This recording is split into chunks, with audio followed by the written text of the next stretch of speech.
Welcome to This Explainer. Today, we're unpacking a startling new Parliamentary Estimates Committee report that exposes the true, ground-level reality of Indian public education.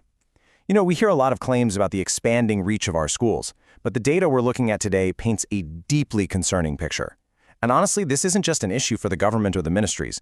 This requires the full engagement of all Indians, from the responsible authorities and the judiciary right down to the common man. Every single civilian of India needs to pay attention to this.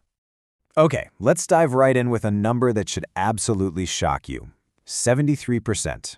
Just take a second to let that sink in.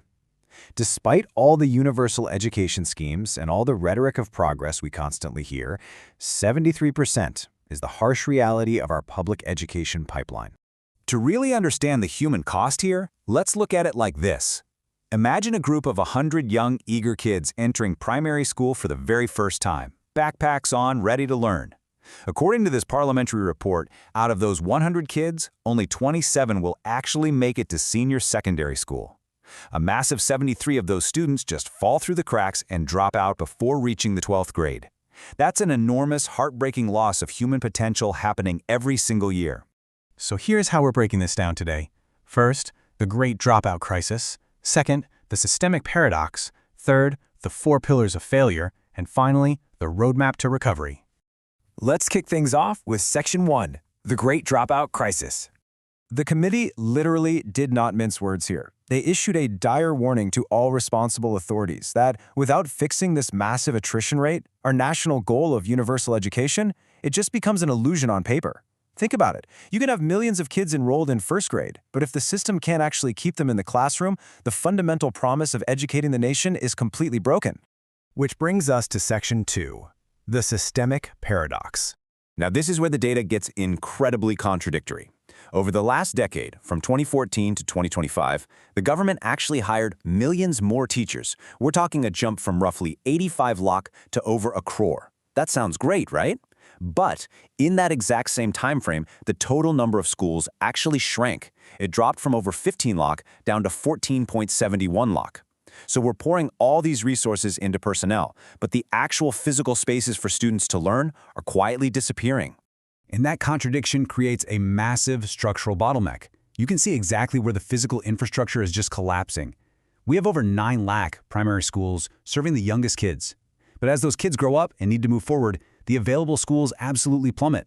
Upper primary drops to around 4 lakh, and by the time you look at senior secondary schools, there are barely 90,000 available nationwide. The pipeline is fundamentally broken. There literally just aren't enough schools for these kids to graduate into. Let's move on to Section 3, the 4 Pillars of Failure. The committee essentially identified 4 main pillars of systemic failure, from early childhood learning gaps to geographic, economic, and administrative roadblocks. This is the exact anatomy of that 73% dropout rate we talked about earlier.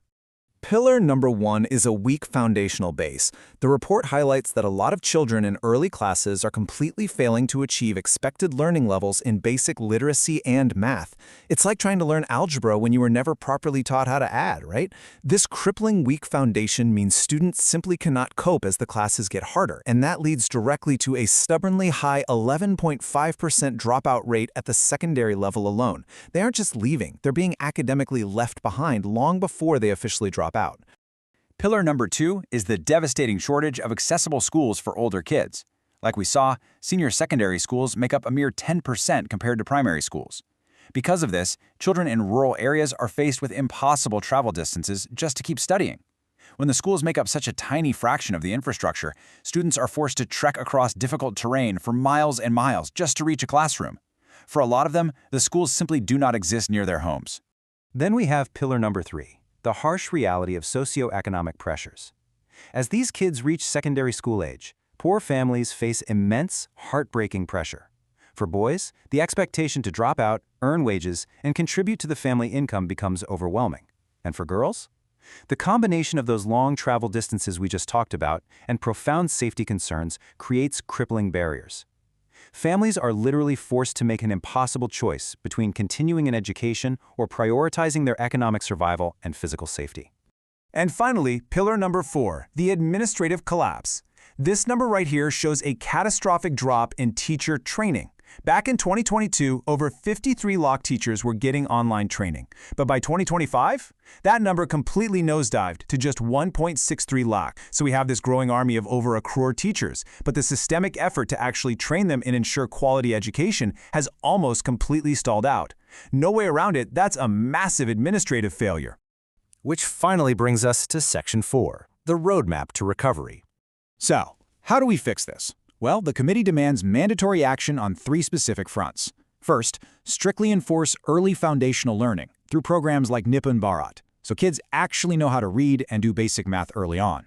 Second, implement a real-time digital tracking system. No more kids just mysteriously vanishing from the roster, okay?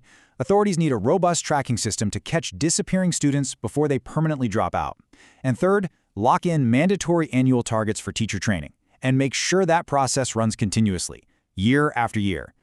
So, we are left with one deeply pressing question. What happens to a nation's future when 73% of its youth are left behind by the system? The ambition of a rising India depends entirely on whether these missing students can be brought back into the classroom. The data is clear, the roadmap is set, and the true test for our government, our ministries, and honestly for us as everyday citizens begins right now.